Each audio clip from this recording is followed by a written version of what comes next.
2016년 12월 18일 주일 오전입니다.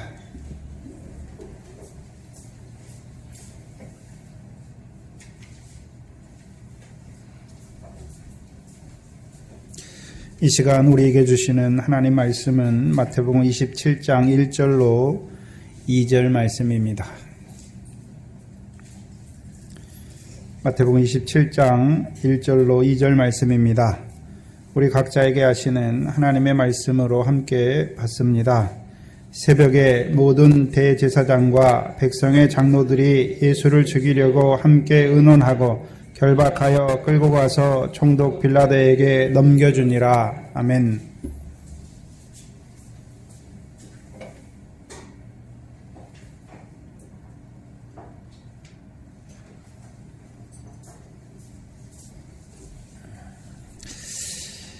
우리가 마태복음을 보면 예수를 십자가에 못 박는 그 일을 이루어가는 사람들이 나오죠. 대제사장들을 비롯한 백성의 장로들과 서기관들, 그리고 가룟 유다, 예수를 팔은 가룟 유다, 또 오늘 본문에 나오는 유대 총독 빌라도가 나옵니다. 우리가 피상적으로만 보면 이들에 의해서 예수님이 십자가에 못 박혀 죽으시는 것으로 보일 수 있습니다. 그러나 우리가 계속해서 마태복음의 말씀을 받았던 것을 한번 반추해서 생각해 보면 마태복음 26장 3절로 5절을 먼저 보시면 원래 대제사장과 장로들의 입장은 어떤 것이었는지 알 수 있지요.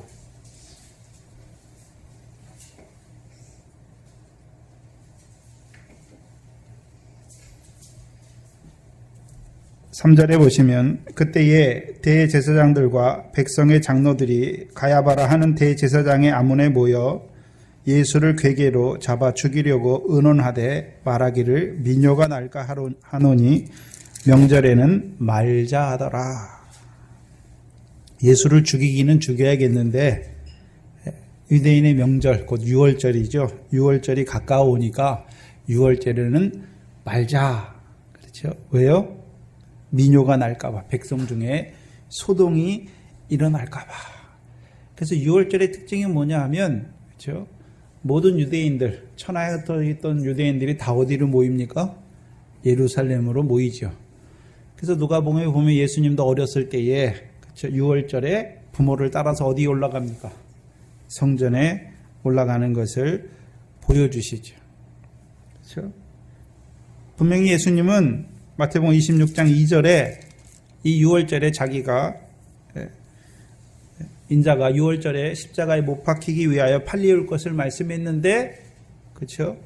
대제사장들과 백성의 장로들과 서기관들은 모여서 의논하긴 하는데 6월절에는 명절에는 미뇨가 날까, 죽이긴 죽여야겠는데 명절에는 미뇨가 날까 해서 꺼리고 있지요. 근데 26장 14절 15절을 14절로 16절을 보시면 24장 14절로 16절을 보시면 같이 읽어봅니다. 시작.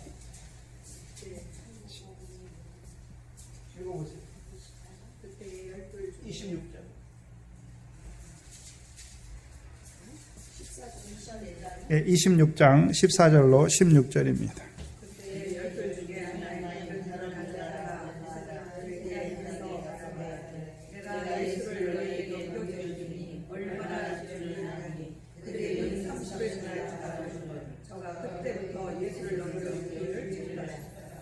원래 대제사장들과 백성의 서기관들은 명절에는 예수님을 손대지 않으려고 그랬잖아요. 근데 이들의 계획이 가룟 유다의 제안으로 말미암아 갑작스럽게 바뀌죠. 그렇잖아요. 그리고 은을 주잖아요.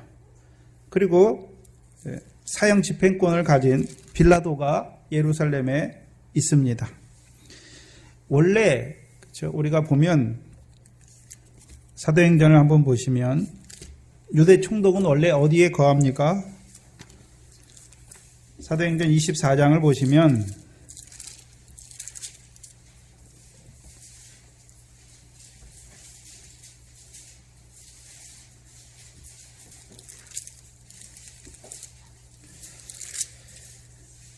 사도행전 21장부터 보시면 21장에 이제 사도 바울이 다시 예루살렘에 올라가지요.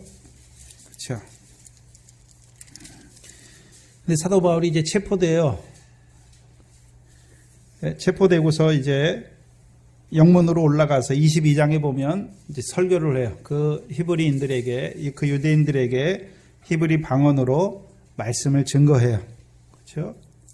자기가 경험한 거, 그리고 하나님께서 예수 그리스도를 통해서 이루신 게 무엇인지 하여. 그러니까 유대인들이 이 사람을 죽이려고 하죠. 사도 바울을 죽이려고 해요. 그리고 이제 사도 바울을 죽이지 아니하면 먹지 않겠다 결심하는 자들이 40명이나 생기죠. 그것을 이제 사도 바울의 조카되는, 사도 바울의 친척되는 자가 알고서 사도 바울에게 고하니까 사도 바울이 천부장에게 말해요. 그러니까 천부장이 백부장 둘을 세워서 마태복음 22장 24절에 보시면 24절 이하에 천부장이 바울을 영문 안으로 데려가라 명하고 저가 무슨 일로 그를 대하여 말하는, 아니군요. 23장이죠. 23장 23절에 백부장 둘을 불러 이르되 밤 제3시에 가이사라까지 갈 보병 200명과 마병 70명과 창군 200명을 준비하라 하고 바울을 태워 총독 벨리스에게 무사히 보내기 위하여 짐승을 준비하니라. 그러니까 유대의 총독이 이때는 벨리스예요. 그렇죠? 벨리스가 지금 어디에 거하고 있습니까? 가이사라에. 유대인들이 사도 바울을 잡은 것은 예루살렘이죠. 그래서 죽이려고 하잖아요. 그러니까 이 천부장이 백부장 둘을 불러가지고 이 바울을 어디로 보냅니까? 총독이 있는, 유대 총독에 있는 가이사라까지 보내요. 그래서 사도 바울이 23장 32절 이하에 보시면 이튿날 마병으로 바울을 호송케 하고 영문으로 돌아가니라. 저희가 가이사라에 들어가서 편지를 총독에게 드리고 바울을 그 앞에 세우니, 그렇죠? 총독이 지금 어디에 있습니까? 가이사라에 있고, 그래서 편지를 천부장이 편지를 보내서 바울과 함께, 그렇죠? 벨리스 앞에 세우죠. 그리고 24장 1절에 보시면 닷새 후에 대제사장 아나니아가 어떤 장로들과 한 변사 더들로와 함께 내려와서 총독 앞에서 바울을 뭐 합니까? 고소하죠. 그렇죠? 근데 오늘 보면 27장 1절, 2절에 보면, 그렇죠? 결박하여, 예수님을 결박하여 끌고 가이사라로 가는 게 아니지요. 지금 이 빌라도가 어디에 있습니까? 예루살렘에 올라와 있습니다. 그래서 예루살렘에 올라와 있는 그 빌라도에게 데려가죠. 그래서 원래 빌라도도 원래는 평상시에는 이 가이사라의 궁이 있어요. 그래서 이 빌라도는 유대 총독일 뿐만 아니라 사마리아의 총독이에요. 그래서 그가 가이사라의 군대가 있어요. 그래서 예루살렘에는 약간의 군대만 보내요. 근데 6월절 절기, 이스라엘 백성에게 명절이 되면 천하만국에서 이스라엘 백성들이, 경건한 유대인들이 올라오니까 예루살렘이 굉장히 사람들이 많아져요. 그러니까 그때는 이제 빌라도가 자기 군대를 데리고 예루살렘을 치안을 유지하기 위해서, 반역이 일어나지 않게 하기 위해서 예루살렘에 가 있는 것이죠. 그래서 예수님을 위해서 이 세 가지가 다 준비돼요. 그렇죠? 대제사장들과 서기관들, 가룟 유다가 먼저 예수님을 넘겨주고 대제사장들과 서기관들이 그를 고소하고, 그 다음에 빌라도가 예루살렘에 있는 것을 보여주시죠. 그래서 대제사장들과 백성의 장로들의 의논과 다르게 예수를 파는 가룟 유다와 빌라도까지 괴가 착착 예수를 죽이기 위해서, 예루살렘에서 예수님이 죽어야 되니까 빌라도까지 다 예비되고 있는 것을 보여주십니다. 그래서 6월절에 예수를 죽이는 그 일이 일사천리로 착착착 맞춰서 진행됩니다. 그렇죠? 근데 실제로는 그 일을 누가 지금 이루어 나가고 계십니까?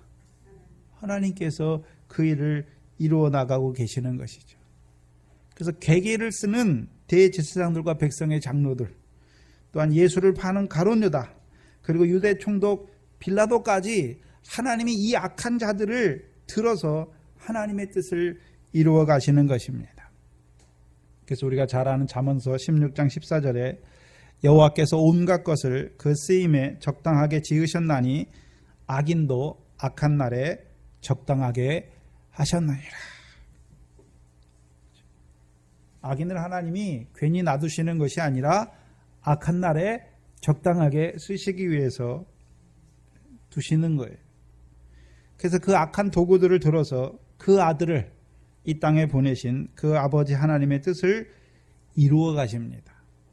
그래서 예수님의 뜻은 두 가지로 이루어져 가는데, 먼저는요, 선한 도구들, 누굽니까? 제자들이죠. 그 제자들을 통해서 하나님의 뜻을 이루어 가십니다. 그래서 제자들을 사람 낚는 어부와 추수할 일꾼, 천국의 제자된 서기관과 반석으로 세워주셔서 그들을 통해서 바다의 권세가 해하지 못하는 하나님의 교회, 사망의 권세가 해하지 못하는 하나님의 교회, 나아가서는 음부의 권세가 해하지 못하는 하나님의 교회를 이루어 가시는 그 일을 한편으로 하는 것이고, 악한 도구인 괴계를 쓰는 대제사장이나 서기관, 가룟 유다, 빌라도와 같은 자들을 통해서 하나님의 뜻, 그 아들을 죽이시는 것이 하나님의 뜻이니까, 십자가에 죽게 하시는 것이 하나님의 뜻이니까 그 뜻을 이루어 가시는 것입니다. 그래서 저와 여러분의 삶 속에서 예수님만 그런 것이 아니라 저와 여러분의 삶 속에서도 하나님의 뜻이 이루어질 때 선한 도구들을 통해서 이루어가는 것도 있고, 또 악한 도구들을 통해서 우리를요 이루어 가시는 역사도 있는 것을 분명히 봐야 돼요. 예수 믿으니까 우리 앞에는 선한 사람만 만나고 착한 사람만 만나고 그런 게 아니란 말이죠. 우리 앞에도 분명히 악한 자들을 통해서 우리에게 그 악을 통해서 이루어 가시는 하나님의 뜻이 있는 것을 분명히 봐야 하는 것이죠. 그런데 마태복음 26장에 나타난 예수님은 자기를 보내신 하나님의 뜻을 아시죠. 그래서 마태복음 26장 2절에 6월절에 인자가 십자가에 못 박히기 위하여 팔릴 것을 말씀하셨고, 그리고 이제 6월절 식사를 제자들과 함께 하셔서 그 떡과 잔을 주셨고, 또한 겟세마네에 그 제자들을 데리고 올라가서 그 잔을 위하여 기도하시는 것을 보여주셨죠. 그 잔의 내용이 무엇입니까? 많은 사람을 위하여 흘리는 바 나의 피 곧 언약의 피다. 그래서 그 언약의 피를 지금 이루어 가시는 거예요. 예수님이 죽어야, 그 피가 흘려져야 그 잔을 먹은 자들에게 언약의 피가 이루어지는 것이죠. 그래서 히브리서에게는 유언을 하잖아요. 근데 그 유언이 언제 효력이 있습니까? 유언한 자가 죽어야 우리에게 효력이 있는 것이죠. 그래서 예수님께서 우리에게 떡과 잔을 주셨어요. 그럼 그 잔을 먹은 자들에게 그 잔이 그들에게 효력이 되려면 어떻게 해야 됩니까? 죽어야 되는 것이죠.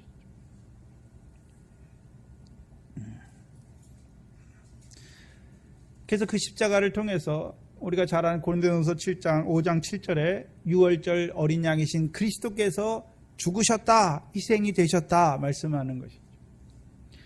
그래서 구약에 하나님께서 육적 이스라엘에 지키게 하신 6월절은 예표예요, 예표. 그림자란 말이죠. 그것이 6월절 양이신 그리스도의 죽으심을 예표하는 것을 보여주시는 것이죠. 그래서 우리가 창세기 4장에 보면 아벨은 뭘로 제사합니까? 양과 양의 첫 새끼로 하나님 앞에 제사하잖아요. 그러면 이 아벨이 짐승의 양을 가지고 제사 드리는 것을 보여주십니까? 하나님의 어린 양으로 오실 그 언약의 피를 믿는 믿음으로 드리는 것입니까? 그 믿음으로 드리는 거예요.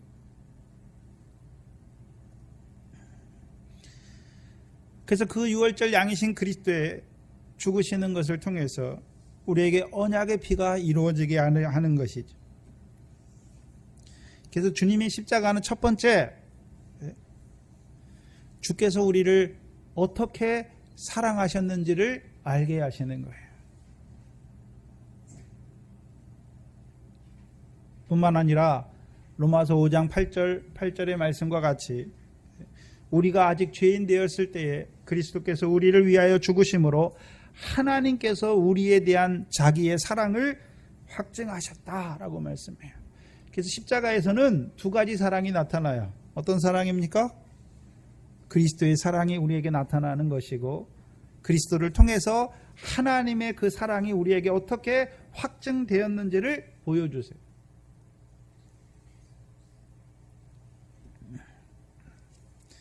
그래서 그 독생자를 내어주시기까지 우리를 사랑하신 그 아버지의 하나님의 사랑을 알게 하시는 것이죠. 이것을 다른 말로 뭐라고 말하냐면, 유월절 양이신 그리스도의 십자가로 우리에게 이루어 주신 언약, 곧 새 계명의 첫 번째 돌판이 우리에게 이루어지게 하시는 것이죠. 그럼 새 계명의 첫 번째 돌판이 무엇입니까? 우리가 옛 계명은 모세를 통해서 두 돌판을 주셨잖아요. 그렇죠? 두 돌판. 1계명에서 4계명이 첫 번째 돌판이고 5계명에서 10계명이 두 번째 돌판이죠. 근데 옛 계명은 어떤 계명이었습니까? 우리가 하나님을 사랑하고 우리가 이웃을 내 몸과 같이 사랑하는 거였죠. 근데 하나님의 아들로 오신 그 예수 그리스도께서 주신 우리에게 주신 새 계명은 무엇입니까? 우리 보고 하나님 사랑하라는 것이 아니라 내가 너희를 사랑했다라고 말씀하는 것이죠. 두 번째, 그럼 새 계명의 두 번째 돌파는 무엇입니까? 너희도 서로 사랑하라 하시는 거예요. 그래서 언약의 피를 이루어 가시는데 그 언약의 피가 우리에게는 어떤 의미가 있습니까? 새 계명의 첫 번째 돌판을 우리에게 주신 것이란 말이죠. 그 새 계명의 첫 번째 돌판을 우리 마음속에 두신 거예요. 그래서 주께서 우리를 어떻게 사랑하셨는지를 알게 하시는 거예요. 저와 여러분이. 그래서 우리가 십자가를 보면서 뭘 알고 있습니까? 뭘 알아야 됩니까? 주께서 어떻게 나를 사랑하셨는지를 알게 되는 거예요. 그렇다면 그 새 계명의 첫 번째 돌판을 받은 자들을 신약에서는요, 고린도 후서 5장 21절입니다. 고린도 후서 5장 21절을 보시면 이게 새 계명의 첫 번째 돌판을 받은 자들이에요.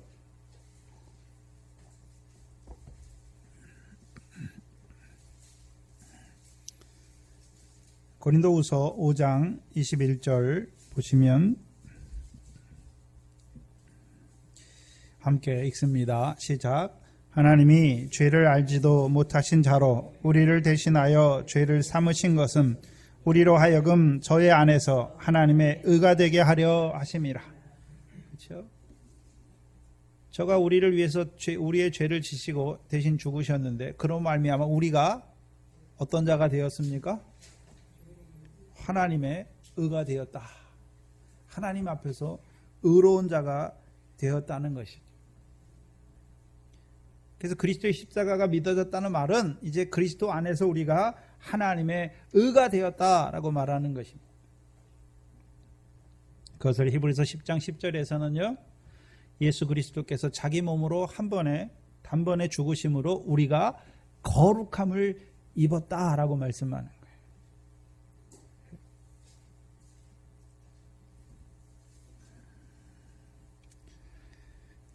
그래서 저와 여러분이 주의 사랑을 입었다는 것은, 그리스도의 십자가가 우리가 믿어졌다는 것은 하나님 앞에 의로운 자가 된 것이고 거룩함을 입은 것을 아는 거예요. 저와 여러분이.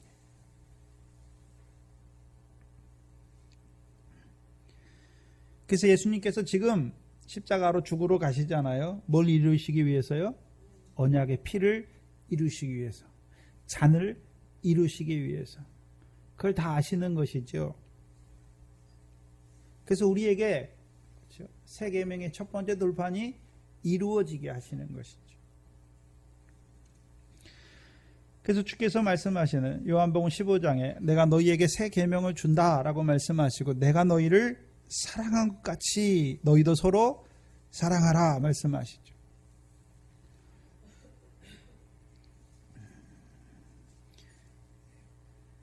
근데 영어 성경에는 그게 현재 완료로 돼 있어요. 주께서 우리를 사랑하셨는데 그 구문이 I have loved 해가지고 현재 완료로 돼 있어요. 현재 완료로. 그래서 이제 영어를 보면 우리나라 말은 현재 완료가 잘 안 나타나 있는데 영어의 문법적으로 현재 완료는 뭐냐 하면 사랑이 지금 시작된 것이 아니라 과거의 한 시점에서 사랑이 시작돼서 지금까지 계속 그 사랑이 진행되고 있는 것을 보여주시는 거예요. 그럼 주께서 십자가에 오셔서 죽으심으로 우리를 처음 사랑하신 것입니까? 아니면요, 그 전부터 사랑하셨고 그 사랑이 지금도 우리에게 계속되는 것을 그 십자가를 통해서 우리에게 확실히 보여주시는 것입니까? 그 십자가를 통해서 우리에게 보여주시는 것이죠. 그럼 주님의 사랑이 어디서 시작되었습니까? 그것을 보여주시는 본문이 에베소입니다. 에베소서 1장을 보시면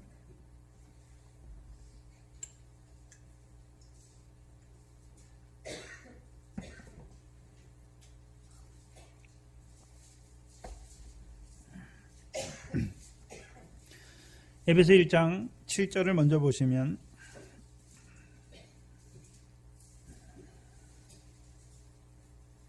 7절에 우리가 그리스도 안에서 그의 은혜의 풍성함을 따라 그의 피로 말미암아 구속 곧 죄사함을 받았다. 다른 말로요, 언약의 피가 이루어졌다. 새 계명의 첫 번째 돌판이 이루어졌다라고 말하는 것이죠. 그의 피 안에서 우리가 죄사함 곧 구속을 받았다라고 말씀하는 것이죠. 지금 이거는 현재 진행형이에요. 그렇다면 우리를 그의 피로 말미암아 우리를 구속하시는 이유가 무엇입니까? 10장 10절이죠. 하늘에 있는 것이나 땅에 있는 것이 다 그리스도 안에서 통일되게 하시려고. 이 주기도문에서는 다르게 표현하죠. 뭐라고 표현합니까? 하늘에서 이룬 것 같이 땅에서도 이루어지시기 위해서. 그럼 하늘에서는 뭐가 이루어졌나요? 3절이죠. 에베소 1장 3절 4절입니다. 찬송하리로다 하나님 곧 우리 주 예수 그리스도의 아버지께서 그리스도 안에서 하늘에 속한 모든 신령한 복으로 우리에게 복을 주셨다. 과거형이에요. 과거형. 그래서 우리에게 하나님께서 우리에게 복을 주시는데 무슨 복을 주셨습니까? 그냥 신령한 복만 주셨습니까? 하늘에 속한 모든 신령한 복을 우리에게 주셨습니까? 하늘에 속한 모든 신령한 복을 주셨어요. 저와 여러분이 그 복을 받았어요. 근데요, 그리스도를 알기 전까지는 그 복이 뭔지를 알지 못해요. 그리스도의 십자가까지 자라가기 전까지는 그 복이 무엇인지 알지 못한단 말입니다. 그 복의 내용이 무엇입니까? 4절이에요. 4절. 곧 창세전에 그리스도 안에서 우리를 택하사 우리로 사랑 안에서 그 앞에 거룩하고 흠이 없게 하셨다.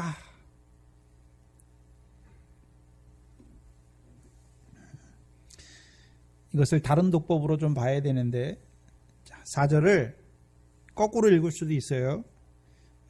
창세전에 우리로 사랑 안에서 그 앞에 거룩하고 흠이 없게 하시려고 그리스도 안에서 우리를 택했다, 택하셨다.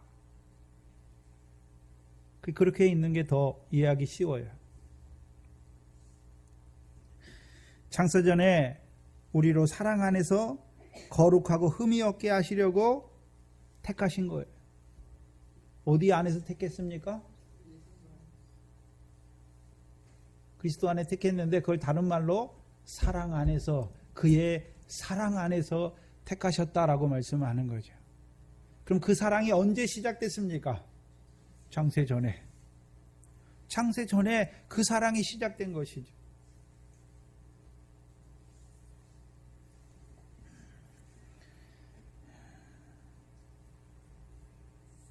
그래서 창세 전에 그리스도 안에서 우리를 사랑하신 것이죠. 그리고 5절에 그 기쁘신 뜻대로 우리를 예정하사 예수 그리스도로 말미암아 자기의 아들들이 되게 하신 거예요. 그래서 우리가 창세전에 그 사랑을 받았는데 깨닫지 못하는 거예요. 알지 못하는 것이죠. 그러니까 그 아들을 보내셨어요. 그래서 그 아들을 통해서 우리를 어떻게 사랑하셨는지, 그 사랑이 어디서 시작됐고 지금도 나를 어떻게 사랑하시는지를 그 아들을 통해서 알게 하여 주셔서 우리로 하여금 그 아들의 사랑 안에, 더 나아가서는 하나님 아버지의 사랑 안에 살아가게 하시는 것이죠.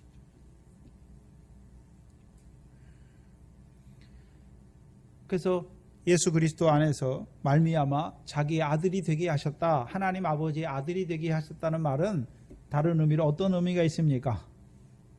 하나님의 사랑 안에 살아가게 하시는 거예요. 이렇게 하시는 이유가 무엇입니까? 6절이죠. 그의 사랑하시는 자 안에서, 곧 하나님의 사랑하시는 그리스도 안에서 우리에게 거저주시는 바 그 은혜의 영광을 찬미하게 하시려.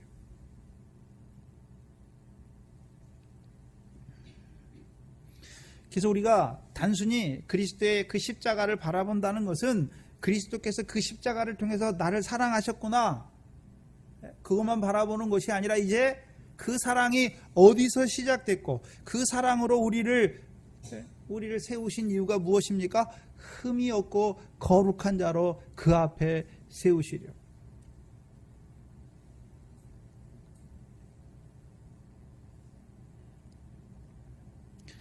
그래서 저와 여러분이 주께서 내가 너희를 사랑한다 라고 말씀하셨을 때는 단순히 그 그리스도의 십자가만으로 우리를 사랑하신 것이 아니라 이미 창세전에 우리를 사랑하시는 것을 보여주시는 것이죠. 그래서 우리를 택하셨는데 왜 택했습니까? 사랑하셨기 때문에 아들로 택하신 거예요. 그 아들에게 이제 하늘에서 이룬 것처럼 땅에서도 이루시기 위해서 그 아들을, 하나님의 독생자를 보내어 주시고 그 독생자를 십자가에 죽으시기까지 우리를 사랑하시는 것이죠. 그것이 새 계명의 첫 번째 돌판이에요. 근데 우리가 그리스도께서 십자가를 통해서 나를 사랑하신 것만 알면 온전치 못해요. 사랑 안에서. 그 사랑이 어디서 시작됐고 그 사랑 안에서 우리를 세워 택하신 목적이 무엇인지를 알 때 우리가 이 세상에서도요, 그 사랑 안에서 행하는 자가, 온전히 행하는 자가 되는 것입니다. 그래서 마태복음 26장에 이어지는 예수님의 순환은 먼저는 그 새 언약의 첫 번째 돌판을 우리에게 이루어 주시기 위해서 묵묵히 모든 조롱과 멸시와 고난을 받으시는 것을 보여주세요. 그리고 오늘 본문 27장 1절에 보시면 새벽에 모든 제사장들과 백성의 장로들이 예수를 죽이려고 함께 의논하지요. 그래서 밤새 예수님을 신문했잖아요. 그리고 새벽에 다시 모여요. 모이는 이유가 무엇입니까? 이제 확정하는 거예요. 근데 여기 보면 모든 대제사장들이라고 했잖아요. 근데 우리가 저와 여러분이 구약에 아론의 반차를 쫓는 제사장들을 한번 생각해 보면 제사장들이, 대제사장이 살아있을 때 또 다른 대제사장을 세울 수 있습니까? 없습니까? 없어요. 구약의 율법에는. 그래서 대제사장이 죽어야 그 아들, 맏아들을 다시 대제사장으로 있게 하시는 것이죠. 그런데 예수님 때에는 대제사장이 한 명이 아니라 여러 명이 있는 것을 우리에게 보여주시죠. 그렇죠? 왜 그렇게 됩니까? 원래 유대인들이 율법을 따라 대제사장의 반차를 쫓아 대제사장이 죽으면 또 그 아들을 세워서 대제사장으로 세우시는 것이 하나님의 법칙인데, 순리인데, 헬라와 로마의 지배에 들어간, 그렇죠? 지배의 식민지가 되면서부터 이방 집권자들이 이제 대제사장을 세우는 거예요. 대제사장을. 그래서 임명해요. 근데 로마 시대 되면 해마다 임명해요. 해마다. 그래서 이 사람이 마음에 안 들어요. 대제사장이. 백성의 우두머리잖아요. 그때 왕이 없으니까. 이 사람이 마음에 안 들어요. 그럼 이 사람을 제끼고 다른 사람을 대제사장으로 세우는 거예요. 그렇다면 대제사장이 되려면 누구한테 잘 보여야 될까요? 그 대제사장을 임명하는 빌라도에 잘 보여야 되는 거예요. 세상 권세하고 야합할 수밖에 없는 거죠. 그래서 빌라도는 26년부터 36년까지 약 10년 동안 총독의 일을 하는데 대부분 이 가야바를 그냥 대제사장으로 자기가 그 총독의 임무를 할 때 임기를 마칠 때까지 대부분의 기간을 이 대제사장 가야바를 임명해서 같이 해요.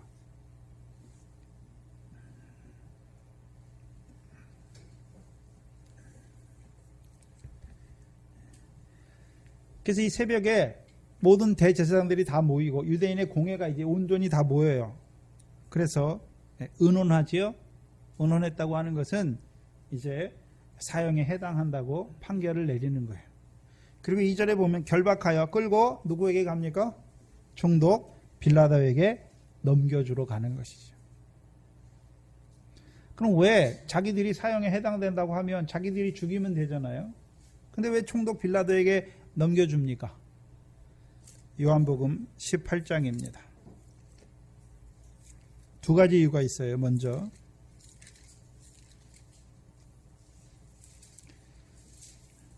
18장 28절로 31절을 보시면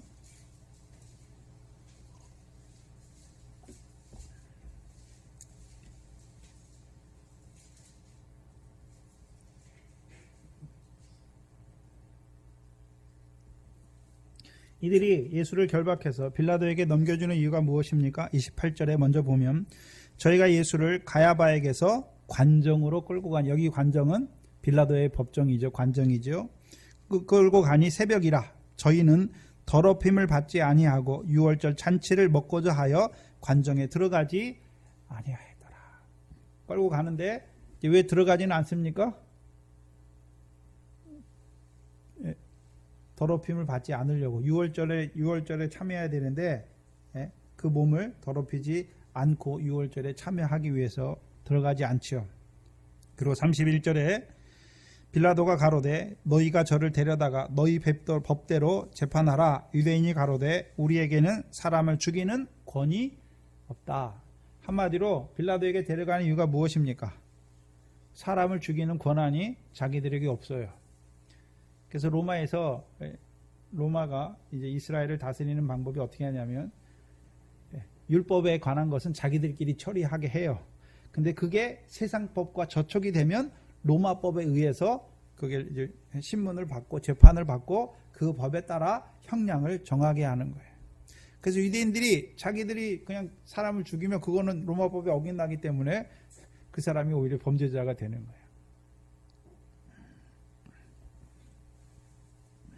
근데 문제는 그거는 이 대제사장과 서기관들, 장로들의 의도고 예수님의 의도가 있어요. 예수님의 의도. 하나님의 의도가 있단 말이죠. 32절이죠. 요한복음 18장 32절입니다.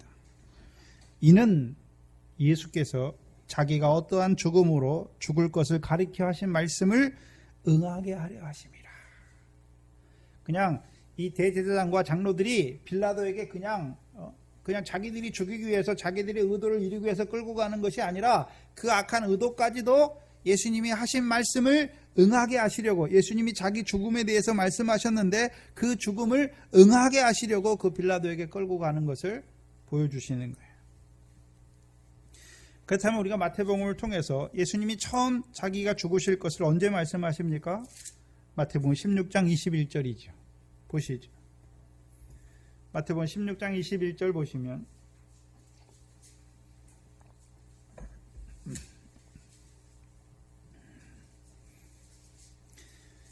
마태복음에서 처음 예수님께서 자기가 고난받고 죽임을 당할 것을 말씀하시는데 21절입니다. 이때로부터 예수 그리스도께서 자기가 예루살렘에 올라가 장로들과 대제사장들과 서기관들에게 많은 고난을 받고 죽임을 당하고 제3일에 살아나야 할 것을 비로소 제자들에게 가르치시니라. 그렇죠? 근데 요거 지나면 20장에 보시면 마태복음 20장에 또 한 번 주께서 죽으실 것을 말씀하시는데 20장 18절로 19절 말씀입니다. 근데 여기서는 이제 어떠한 죽음으로 죽으실 것까지 말씀하세요. 18절 19절에 보시면 보라 우리가 예루살렘으로 올라가노니 인자가 대제사장들과 서기관들에게 넘기움에 저기가 죽이기로 결안하고 이방인들에게 넘겨주어 그를 능욕하며 채찍질하며 십자가에 못 박게 하리니 제3일에 살아나리라. 그래서 죽이기로 결안하는 자들은 누가 결안합니까? 죽이기로 결정하는 자는 누가 결안한 거, 의논한 건 누가 했습니까? 대제사장과 백성의 장로들과 서기관. 그래서 자기들이 죽일 권한이 없으니까 누구에게 넘겨줍니까? 이방인들에게 넘겨주어 이방인들에게 채찍질 받게 하고 십자가에 못 박혀 죽게 하는 거예요. 그래서 예수님의 죽음은 두 가지에 걸쳐서 두 과정을 거쳐요. 육적 이스라엘의 대제사장과 장로들과 서기관들에 의해서 죽이기로 결안했고 이방인들에게 넘겨주니까 근데 이방인들이잖아요. 그럼 빌라도로 대표되는 이방인들이에요. 여기서는 빌라도 한 사람을 말하는 게 아니죠. 그렇죠? 빌라도로 대표되는 이방인들에게 내어주어서 능욕을 당하는 것이고 채찍을 당하는 것이고 십자가에 죽으시는 것을 보여주시죠. 봐야 하는 것은 유대인들의 사형법은 돌로 쳐 죽이는 거예요. 그렇죠? 십자가에 죽이는 게 없어요. 십자가에 죽이는 것은 로마의 사형 방법이에요. 로마의 처형 방법이에요. 한번 생각해 보세요. 예수님은 유대인의 왕으로 오셨는데 왜 로마인의 법에 의해서 십자가형으로 죽는가 하는 것이죠. 그걸 봐야 하는 것이죠. 그래서 예수님이 사형에 해당된다고 결안하는 것은 유대인들이고 십자가에 못 박는 자들은 실제로는 누굽니까? 이방인들이.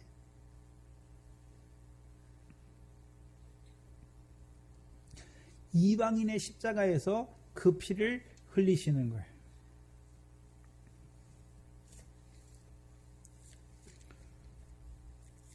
그게 무슨 의미가 있습니까? 그게 에베소 2장 11절 이하를 말씀하는 것이죠.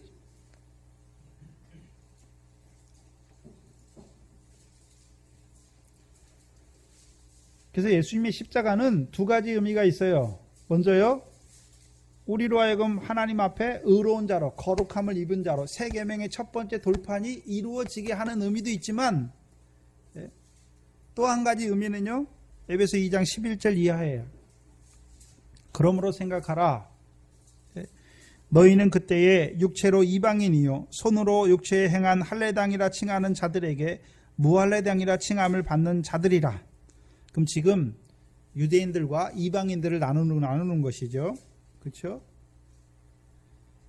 그때 너희는 그리스도 밖에 있었고 이스라엘 나라 밖에 사람이라. 약속의 언약들에 대하여는 외인이요 세상에서 소망이 없고 하나님도 없는 자였죠. 그래서 구약에서는 누가 하나님 백성입니까? 육적 이스라엘만 하나님 백성이었어요. 그래서 이방인인 저희는요, 이방인들은 하나님도 없고 언약도 없고 그리스도 밖에 있었고 할례도 무할례 자들로 살아갔던 저희들이죠. 근데 13절에 전에 멀리 있던 너희가 그리스도 안에서, 그리스도 예수 안에서 그리스도의 피로 어떻게 됐습니까? 가까워졌다. 여기 가까워졌다는 의미는 하나님이 백성이 됐단 말이죠. 그래서 로마서 9장 25절 26절에 호세아 말씀을 인용한 거죠. 내가 내 백성 아닌 자를 내 백성이라, 사랑치 아니한 자를 사랑한 자라 부리리라. 너희는 내 백성이 아니라 한 그곳에서 저희가 살아계신 하나님의 아들이 되리라. 이미 호세아를 통해서 말씀하신 것처럼 이제 그리스도의 십자가는 이방인들은 상관이 없는 것이 아니라 이방인들도 그리스도의 십자가로 말미암아 하나님의 백성이 되는 것이죠. 원래는 하나님의 백성이 아니었는데 이제 하나님의 사랑하시는 아들이 된 것을 보여주시는 거예요. 그래서 14절에 그는 우리의 화평이신지라 둘로 하나를 만드사 중간에 막힌 담을 하셨다. 여기서 중간에 막혔다. 네? 둘이잖아요. 둘. 유대인이 있고 여기서는 유대인과 이방인이에요. 이방인이 둘로 나뉘었죠. 원래 유대인이 하나님 백성이었고 이방인은 하나님 백성이 아니었어요. 근데 그리스도로 말미암아 이 이 막힌 담이 헐어졌어요. 그렇죠? 그래서 막힌 담을 하셨는데 그것을 15절에 원수 되었던 것 곧 의문에 속한 율법의 계명의 율법을 자기 육체로 폐하셨다. 그래서 예수님의 죽으심에 다른 한 가지 측면이 무엇입니까? 네. 의문에 속한 계명의 율법을 자기 육체로 폐하신 거예요.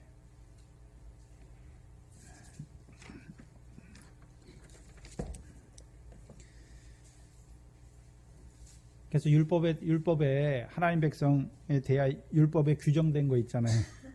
그렇죠? 그거를 예수 그리스도께서 폐하셨다는 것이죠. 이게 어떤 의미냐 하면 그 율법을 완전히 폐했다는 것이 아니라 히브리서 10장 8절에 율법을 따라 드리던 것을 폐한 거예요. 그래서 원래 유대인들은 율법이 없는 이방인과는 식사도 안 해요. 말도 안 해요. 왜요? 말하면 더러워진다라고 생각하기 때문에. 그래서 자기들은 율법이 있기 때문에 의로운 자지만 이방인들은요, 짐승처럼, 개나 돼지처럼 생각하는 거예요. 근데 예수 그리스도께서 이제 율법을 따라 드리던 그 모든 것을 폐하셨죠. 그래서 이제는 율법을 완전케 하셨어요. 그래서 갈라디아서 3장 27절 28절을 보시면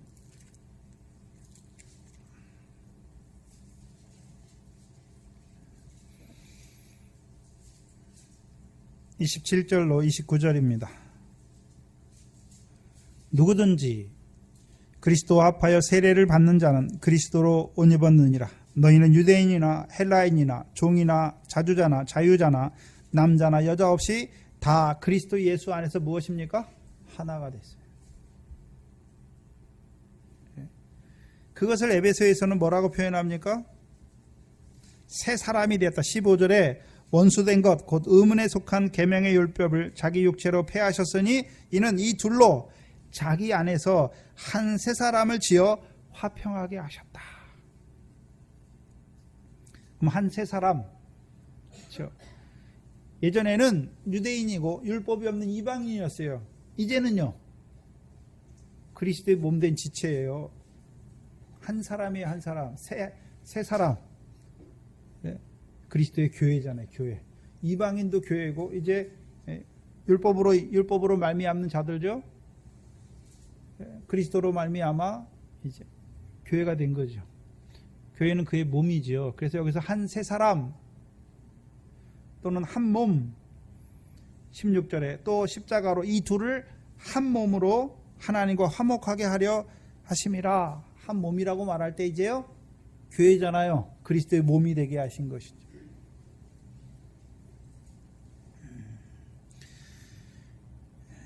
그래서 18절에 이는 저로 말미암아 우리 둘이 이방인이나 유대인이나 한 성령 안에서 아버지 하나님께 나아감을 얻게 하려 하심이라.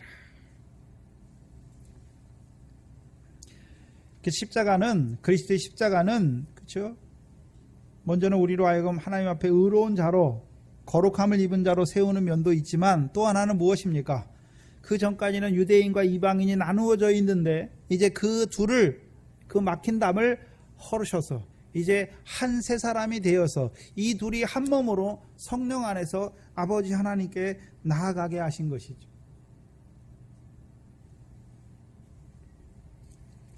로마서 9장입니다.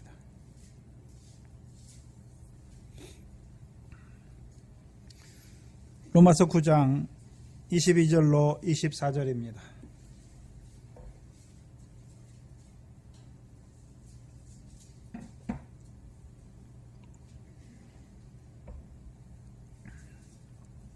로마서 9장 22절 이하에 보시면 만일 하나님이 그 진노를 보이시고 그 능력을 알게 하고자 하사 멸하기로 준비된 진노의 그릇을 오래 참으심으로 관용하시고 또한 영광 받기로 예비하신 바 긍휼의 그릇에 대하여 그 영광의 부요함을 알게 하고자 하셨을지라도 무슨 말하리요? 이 그릇은 우리니, 여기서 우리라고 말할 때에는 곧 유대인 중에서뿐만 아니라 이방인 중에서도 부르신 자니라. 그래서 그리스도 안에서는 이방인이나 유대인이나 종이나 자유자나 필요가 없는 거예요. 다 하나라는 것이죠. 이것이 창세기 12장 2절 3절에 아브라함에게 하신 말씀이 이루어지는 것이죠.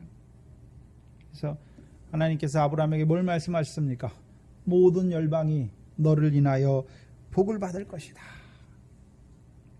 그래서 저와 여러분이 믿음으로, 이방인인 우리가 믿음으로 아브라함의 아들이 되는 것이죠. 누구를 믿는 것입니까? 그리스도를 믿는 것이죠. 그래서 아브라함의 씨로 오신 분이 누굽니까? 그리스도잖아요. 그래서 갈라디아 3장 16절에 여럿을 가르쳐, 조상들에게 여럿을 가르쳐 내 자손이라 하지 아니하시고 오직 하나를 가르쳐 내 자손이라 하셨으니 곧 그리스도다 말씀하는 거예요. 그래서 저와 여러분이 그리스도 안에서 이제 아브라함의 아들이 되는 것이죠. 그래서 갈라디아 3장 28절과 29절에서도 우리가 종이나 자유자나 헬라인이나 유대인이나 다 그리스도 예수 안에서 하나다라고 말씀하시고, 그리스도에게 속한 자면 아브라함의 아들이요 약속대로 유업을 이어야 될 자다라고 말씀하시는 것이죠.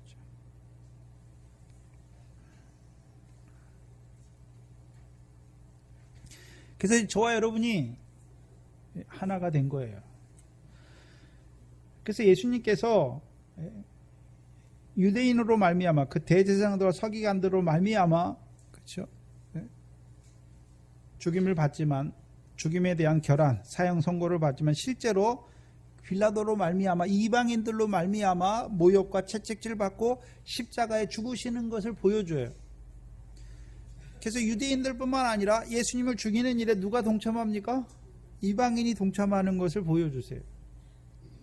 그렇다면 예수님께서는 아브라함의 육적 자손인 육적 유대인들만 위해서 죽으시는 것이 아니라 이방인인 우리를 위해서 죽으시는 것을 보여주는 거예요. 그래서 그리스도 안에서 이제 이 둘이 한 몸이 되셔서 한 세 사람이 되게 하셔서, 이제 구약에서는 율법 아래 있었고 우리는 율법이 없는 자로 있었는데, 이제 그리스도 안에서는요 새 언약 안에서 한 백성으로 이제 아버지 하나님께 나아가게 하시는 것이죠. 그것이 예수님께서 유대인에게 사형 선고를 받지만 이방인의 방법으로 십자가에 죽으시는 그것이, 그래서 요한복음 18장 31절에 32절에 예수님께서 자기가 어떠한 죽음으로 죽으실 것을 말한 것을 이루기 위하여 빌라도에게 죽임을 당는 것을 보여주는 거예요. 그래서 우리가 사도신경에 본디오 빌라도에게 고난을 받으사 십자가에 죽었다라고 말하는 것은 그냥 본디오 빌라도 하나를 말하는 것입니까? 이방인들을 말미암아 이방인들을 위해서 죽으시는 것을 보여주시는 것입니다. 이방인들을 위해서 죽으시는 것을 보여주시는 거예요.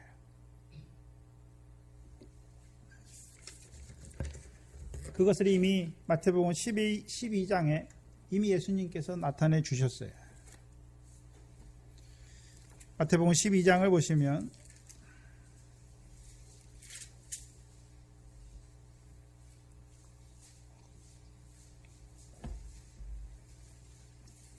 (14절) 이하죠. 14절 이하에 바리새인들이 나가서 어떻게 하여 예수를 죽이려고 의논하죠. 예수를 왜 죽이려고 합니까? 여기서는요, 안식일을 범했다. 그렇죠? 안식일을 범한 것 때문에 예수님을 죽이려고 해요. 근데 잘 생각해 보세요. 예수님이 하신 일이 죽을 일입니까? 안식일에 선을 행하는 것, 생명을 살는 일이 옳은 일입니까? 옳은 일을 하는데 죽이려고 하는 것이죠. 그러니까 15절에 예수님께서 아시고 거기를 떠나시니, 어디를 떠나십니까? 바리새인들이 자기를 죽이려고 하는 그곳을 떠나시는 거예요. 그러면 그 곳만 떠나는 것이 아니라 그 사람들을 떠나시는 거예요. 이제 바리새인들이 어떻게 됐습니까? 육적으로는 아브라함의 자손인데 완악한 자들이 된 것이죠. 이거 그들을 떠나시는 것이죠. 그래서 누가복음 7장 29절 30절에 모든 백성과 세리는 세례 요한을 의롭다 하여 세례 요한은 세례를 받잖아요. 그리고 하나님은 의롭다 하지요. 근데 바리새인과 서기관들은 세례 요한의 세례를 저버림으로 스스로 하나님의 뜻을 저버리죠. 받지 않아요. 저버릴 뿐만 아니라 더 나아가서 이제 안식일의 주인으로 오셔서 죄와 사망의 법 아래 매인 자들을 자유케 하는 그 선한 일을 하는 그 예수 그리스도를 죽이려고 대적하는 자가 되는 그들을 떠나시는 거예요. 그럼 떠나시면 누구에게 가십니까?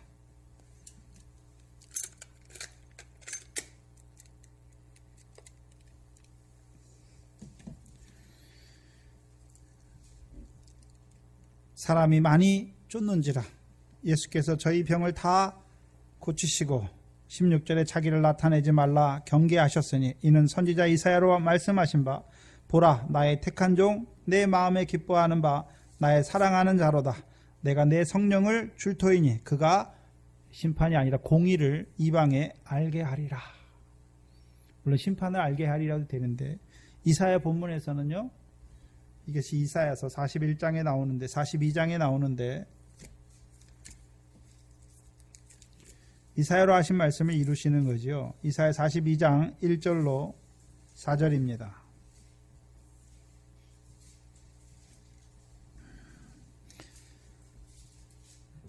이사야 42장 1절 이하에 보시면 내가 붙드는 나의 종 내 마음에 기뻐하는 나의 택한 사람을 보라. 내가 나의 신을 그에게 주었은즉 그가 이방에 뭘 베풉니까? 공의를 베풀리라. 그는 외치지 아니하며 목소리를 높이지 아니하며 그 소리로 거리에 들리게 아니하며 상한 각대를 꺾지 아니하며 꺼져가는 등불을 끄지 아니하고 진리로 공의를 베풀 것이며 그는 쇠하지 아니하며 낙담하지 아니하고 세상에 공의를 세우기에 이르리니. 섬들이 그 교훈을 앙망하리라. 그럼 이제 그가 누구에게 갑니까?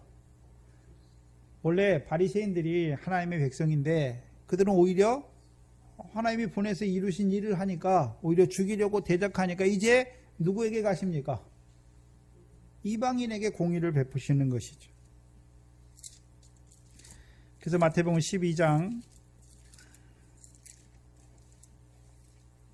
21절에 또한 이방인들이 그 이름을 바라리라 함을 이루려 하심이라.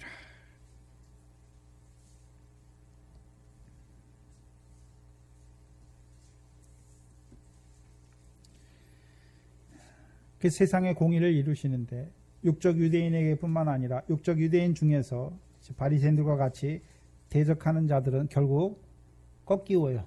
참 감난하면서 꺾이우는 자들이 되는 것이고 이방인으로 말미암아 이방인에게 공의를 베풀죠. 그래서 그 공의가 믿어진 자들이 이제 참 감람나무의 가지가 되는 것이죠. 그래서 로마서 11장 20절에 옳도다 저희는 믿지 아니함으로 꺾이우고 너희는 믿음으로 섰느니라 말씀하시는 거예요. 저와 여러분이 뭘 잘나서 선 게 아니라 믿음으로 선 거예요. 믿음으로 하나님의 백성이 되는 것이죠. 근데 믿음은 우리에게서 났습니까? 하나님의 선물입니까? 하나님의 선물이시죠. 그래서 이제 저와 여러분이 예수 그리스도께서 십자가에 죽으시는데 그 죽으심으로 말미암아 저와 여러분이 요한복음 15장에 참 포도나무의 가지가 된 거예요. 가지가 됐으니까 예수님께서 내가 참 포도나무라 말씀했으니까 우리가 가지가 됐으니까 이제 참 포도나무에서 오는 진액을 먹고 마시는 거죠. 그 진액이 무엇입니까? 내가 너희를 사랑한 것 같이. 이제 그 진액을 먹고 마시면 이제 절로 뭐가 맺힙니까? 열매가 맺히는 거예요. 그 열매가 무엇입니까? 서로 사랑하는 것이.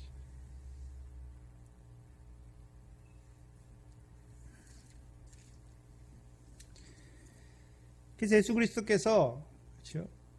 그 대제사장들에게 사형에 대한 판결을 받고 빌라도에게 말미암아 그 십자가에 죽으시는 것을 우리에게 보여주시죠.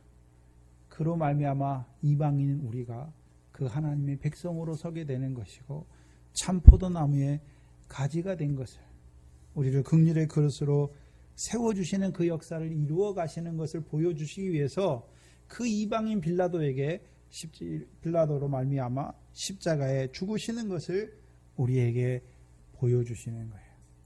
그래서 괜히 그냥 사도신경에서 빌라도에게 고난을 받는 것이, 그것을 그냥 빌라도에게 고난을 받았다, 빌라도가 예수님을 십자가에 죽였다, 그걸 말하는 것이 아니라 이방인된 우리를 위하여 그 십자가의 고난을 받으신 것을 보여주신단 말이죠. 그래서 저와 여러분이 그 십자가로 말미암아 그 그리스도의 사랑을 깨닫고, 그리스도를 통해서 그 아버지 하나님의 사랑을 깨닫고, 또한 그 사랑이 이 땅에서 시작된 것이 아니라 영원한 때 처음부터 그 창세전에 우리를 어떻게 사랑하셨고, 그 사랑이 오늘 우리에게 어떻게 이루어지는지를 깨닫게 하여 주시는 것이죠. 그래서 이제 저와 여러분의 삶이 그 사랑을 입은 자로 이 땅에 살아가는 것이죠. 그럼 그 사랑을 입은 자로 이 땅에 살아가는 자의 삶이 무엇입니까? 형제를 사랑하는 자로 살아가는 것이죠. 그것이 저와 여러분이 이 땅에서 살아가야 되는 마땅한 바입니다. 그래서 저와 여러분이 그 사랑을 받았잖아요. 그래서 그 사랑을 받았으면 당연히 형제를 사랑하는 거예요.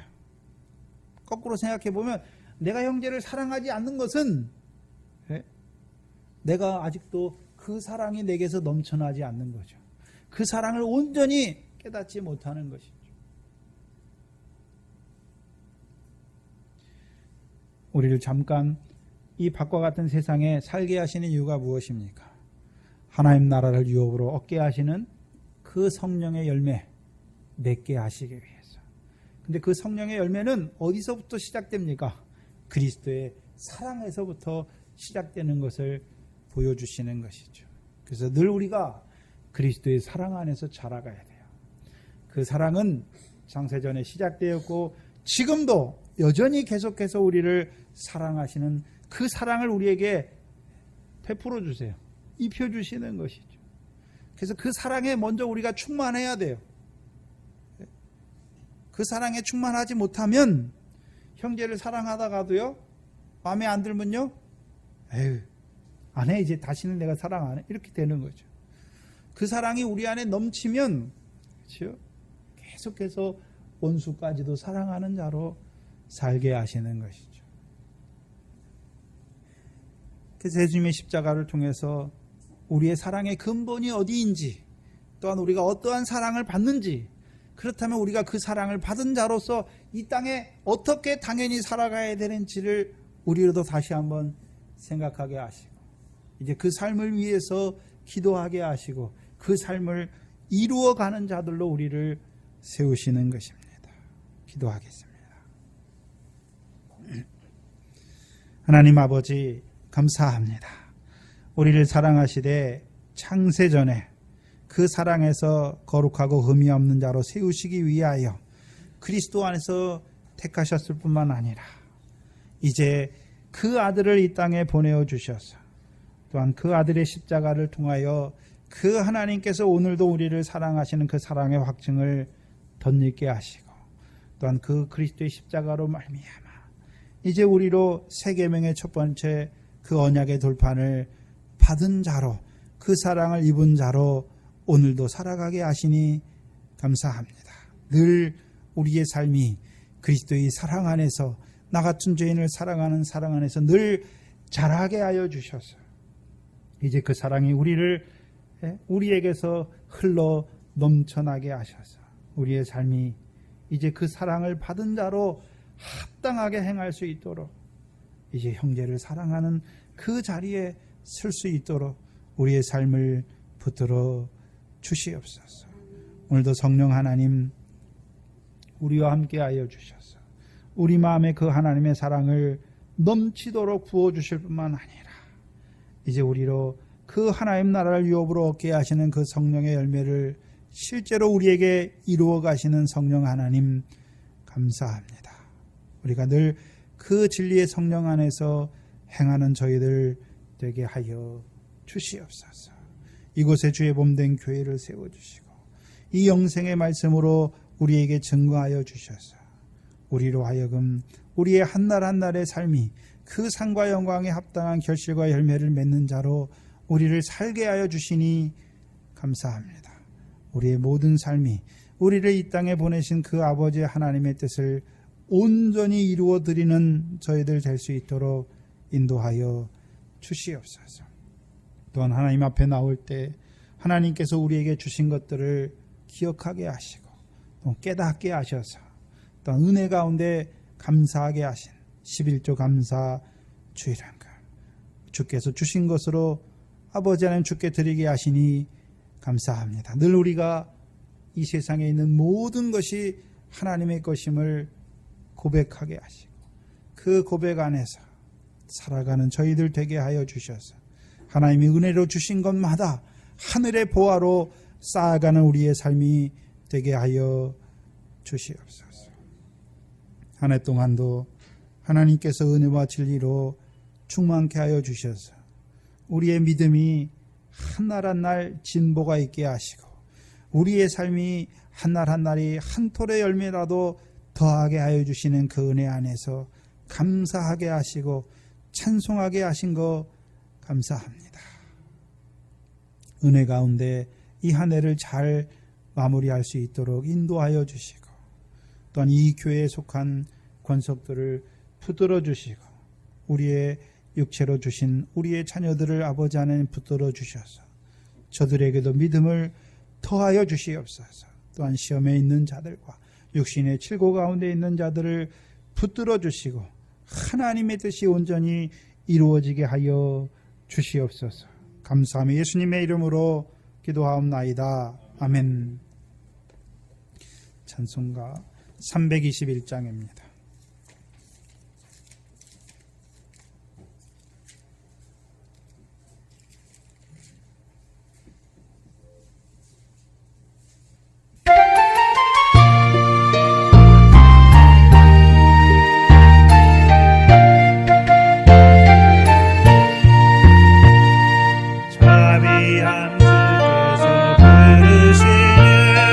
부르시네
예배 끝난 후에 공동의회가 있습니다. 우리 재직되시고 또 세례받은 자 이상은 다 참여하여 주시기 바랍니다. 이번 주 토요일 날 우리 안경근 지사님, 최순애 권사님 딸인 우리 안지혜 양 결혼식이 있습니다. 11시에 대방동에 있는 공군회관입니다. 많이 참석하셔서 증인이 되시기 바랍니다. 그리고 다음 주까지 올 한 해 말씀 읽으신 거 그거 저한테 다 적어가지고 내시기 바랍니다. 마지막인데 한 해가 이제 다 지나가고 있는데 올 한 해 믿음 안에서 하나님이 내게 베푸신 것이 무엇인가, 그렇죠? 감사하시고 또 내년 한 해도 우리에게 허락하실 것인데, 그렇죠? 그 안에서 우리에게 이루어져 하신 것이 무엇인가 기쁨으로 맞으시기 바랍니다.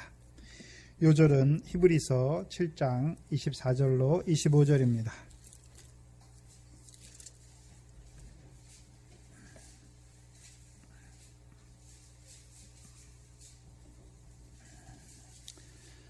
히브리서 7장 24절로 25절입니다. 함께 읽겠습니다. 예수는 영원히 계심으로 그 제사 직분도 갈리지 아니하므로 그러므로 자기를 힘입어 하나님께 나아오는 자들을 온전히 구원하실 수 있으니 이는 항상 살아서 저희를 위하여 간구하심이니라. 아멘. 하나님의 복을 받겠습니다. 지금은 우리 주 예수 그리스도의 무한한 은혜와 아버지 하나님의 크신 사랑과 성령 하나님의 감화 감동하심이 그리스도의 피로 말미암아 언약의 새 백성 된 자들 위에 이제로부터 영원토록 함께 있을지어다. 아멘.